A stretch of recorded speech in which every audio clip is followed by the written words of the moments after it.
Hello everyone, today we are going to look at my new muted watercolor travel palette.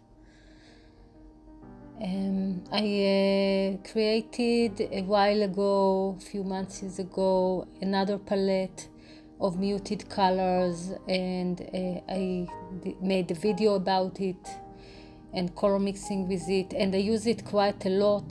Some of the colors are refilled. It's a very beautiful palette, and I felt like I need another palette because I bought many earthstones in my birthday, and I felt like I wanted to try them in a palette. So as you can see in the new palette, there are a lot of reddish earthstones instead of blacks or darks, and some greens. And yeah, once I will see which of the red earthstones I like the most, I will put other colors instead of them, maybe another dark or a greenish amber of Rembrandt, which I love. So you can see it's still muted, but with more reddish earthstones. So let's start swatching. The first one is Buff Titanium PW6 Column 1, a very beautiful sandy color, and I like it very much as a mixer.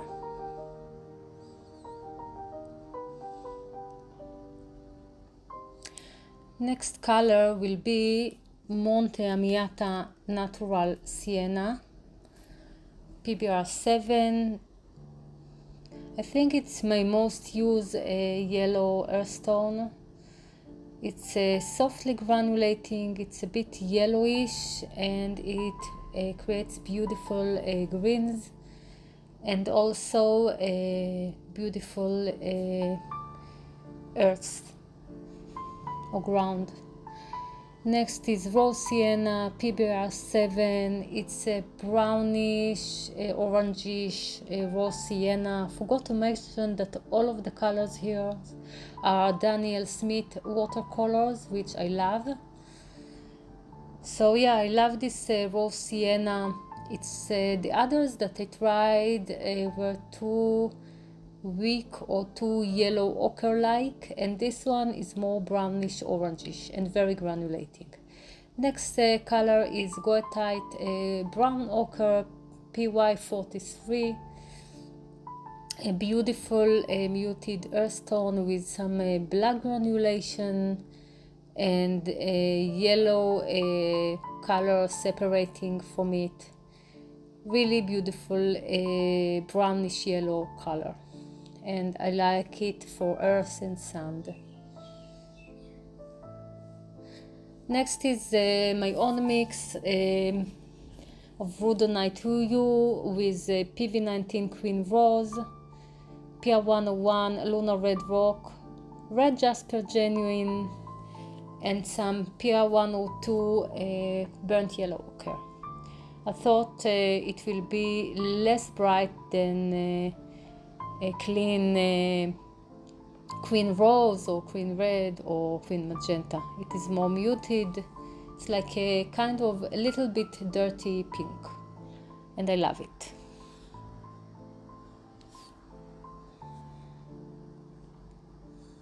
Next color is my primary blue, cobalt blue. I was debating if to put this one or ultramarine blue, but ultramarine blue is too bright for this kind of palette. I love the softness of cobalt blue and the soft granulation. Of course, it's my primary warm blue. Very beautiful also as a mixer and as a sky color.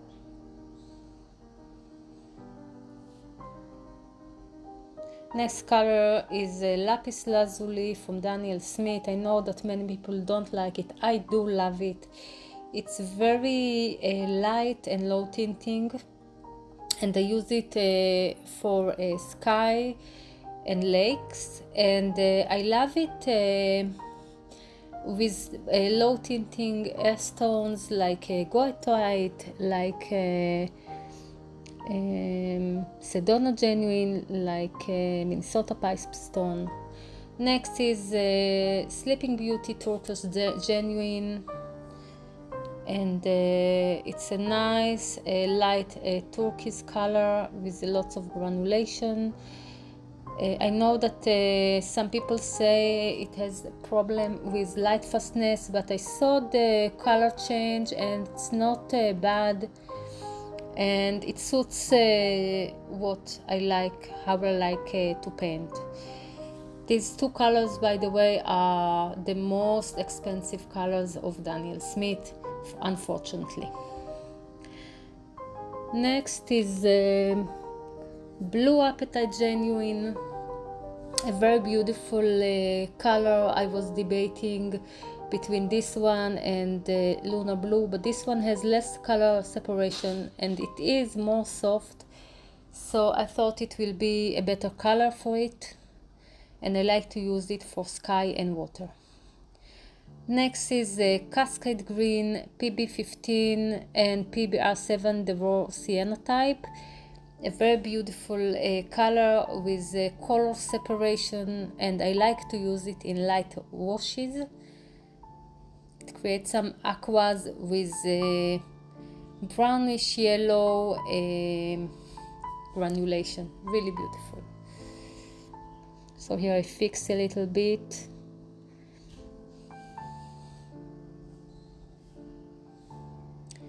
Okay, let's continue. Next is Zoisite Genuine.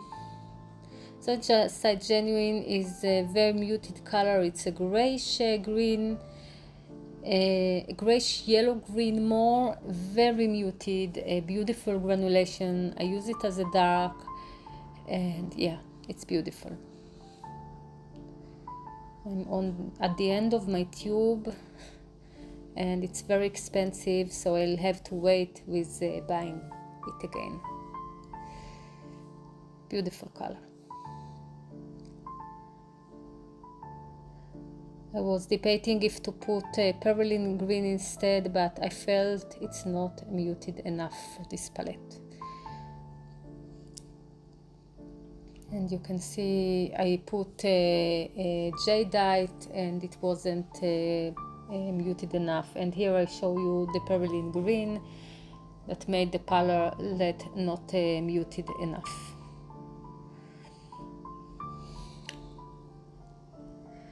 Next is Undersea Green, PB29, which is ultramarine blue, PY150 and PO48, which are together, these two pigments are quinacridone gold. It's a beautiful yellowish green, more like a moss green, and it creates a really muted color with color separation, and I love it.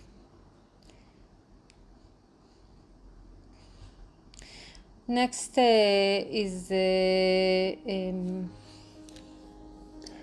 Rich Green Gold, PY129. It's my primary yellow in this palette.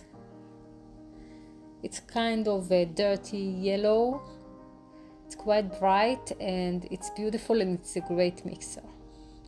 Next is Enviro-Friendly Yellow Iron Oxide, PBR6. It's a color that I love, and I wanted it in a palette.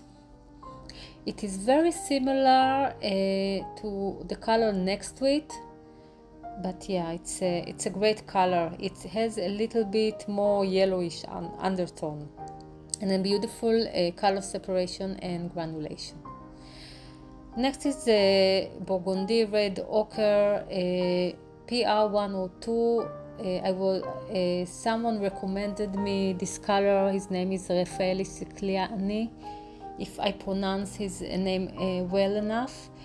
And yeah, he told me it's a beautiful color, so I bought it in my birthday, and yeah, I love it. By the way, Raffaele created 2 sets with Daniel Smith, and they are triad based, and yeah, I recommend to look at them. So this burgundy red ochre is a beautiful burnt sienna like color. It's more between burnt sienna and burnt umber, and it has some speckles in it. It's very beautiful. Next is Sedona Genuine. It's a more low tinting strength color with lots of granulation. It's a bit orangish. It's very soft, and I love it both on its own and both in color mixing.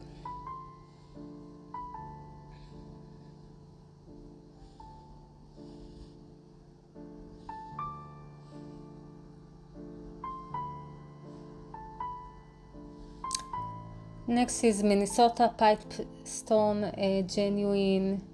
It's made of Catlinite, and it's a very low tinting strength earthstone. It's a bit more cool reddish color than Sedona Genuine. It granulates softly. It's very beautiful. My last video was actually about color mixing with it. If you'd like to watch and see how I mix it, and I thought it will go well with lapis lazuli because they are both very low tinting strength colors. Next is burnt yellow ochre. It's a PR102 color. It is close into Venetian red in hue, and it's very beautiful. It's less opaque than Venetian red. I don't prefer one or the other. I love them both, and yeah, it's a beautiful color, and I wanted it in a palette. Again, it's a new color for me. It's one of the birthday colors.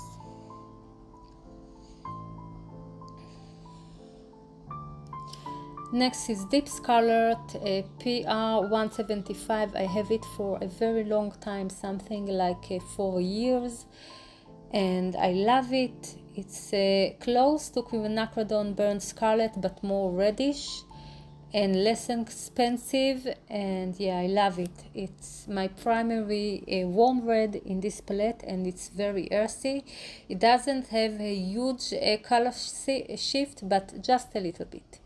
It's very beautiful, and you can mix it almost as a mid-tone red. It creates a nice muted purples and violets. Next is Piemontite or Piemontite Genuine. It's a caput mortem like color with a reddish undertone and black granulation. It's a beautiful versatile color, and yeah, I love it a lot.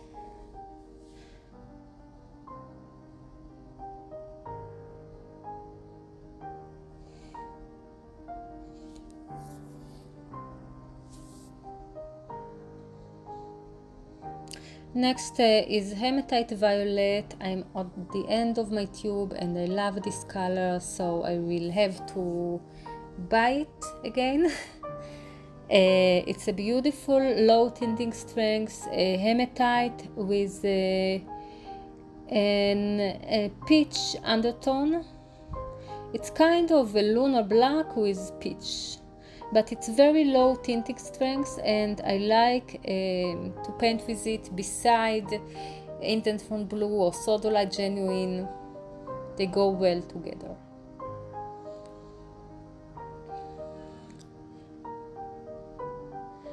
Next is Hematite Burnt Scarlet. Is one of the colors that I love the most. It's very close in hue to and very friendly brown iron oxide PBR6, but still I like more this one.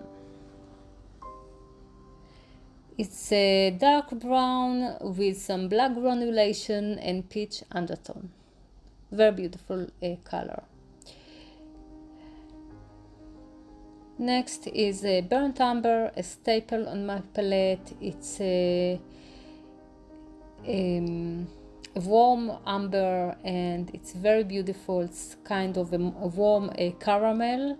It granulates beautifully, and I like to mix dark with it, with cobalt blue, with sodalite genuine.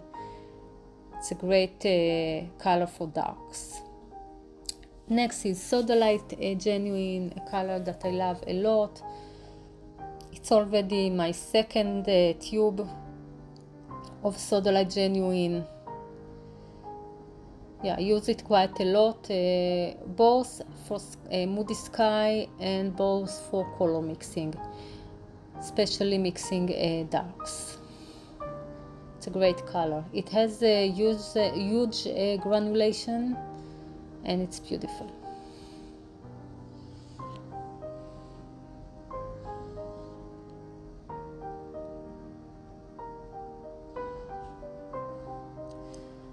Next is a kyanite genuine. Again, my second tube of kyanite genuine. Beautiful color with some sparkles, and I like to use it for night skies and also in wet and wet paintings to add some sparkles. It's also a great mixer. I think we'll see it in the mixing video I will make later. And last but not least is Bloodstone Genuine, a staple in my palette. It's close to Lunar Black but has a violet-y, a warm muted violet undertone. It's very dark. It granulates beautifully. It's softer than Lunar Black. Beautiful color. And I prefer it on hematite, for example. Love it. So we'll wait for these colors to dry, and then we look at them later. So here they are dried. Beautiful, beautiful colors. You can see the huge amount of reddish earth tones, and we can look at comparison between these two palettes, the recent one and this one. And this one has less darks, less greens, a bit more blues, more reddish earth and brownish earth tones. Yeah, it's very beautiful. And you can see the other one is more muted, a bit more muted.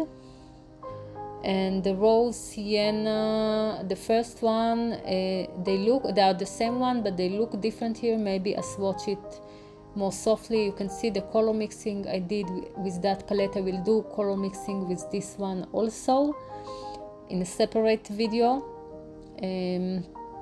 Yeah, I really love the new palette. And yeah, so I hope you enjoyed this video. Have a wonderful time and happy painting.